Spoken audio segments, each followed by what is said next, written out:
It would have You been know, really funny if he said, "Hey, I listened to that show you got those socks on from," and then you could have yeah. just smiled and said, "I am the show. I am the show. I'm Mr. Tim Bennett."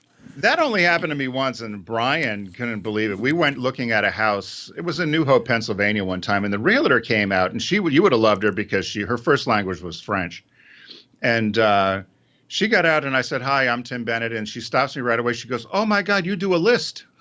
So I said, "Yeah," and she goes, "I listen on the radio." I said, "You listen to OutQ on the radio?" But she, married woman with kids, so you never know who was listening back then. But she recognized us from the list. Brian was dying; he couldn't believe it. I said, "Well, she couldn't have made that up." I remember one time you and I were in San Francisco staying in the Tenderloin area. After we stepped over many of the homeless on the way to the diner we ate at, we were At the having meth camp. yeah, the meth camp, and it literally was. There was a pup tent, two or three pup tents. People were just kind of like set up on the sidewalk in a weird Yep. way.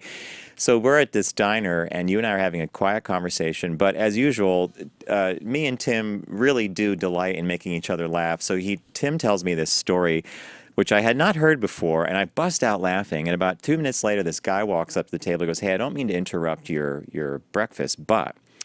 He goes, "Are you John Nash and Tim Bennett from the focus group?" And we're like, "Oh my God, yeah, we are. How'd you know?" And he just smiled and goes, "It was John's laugh that gave it away." So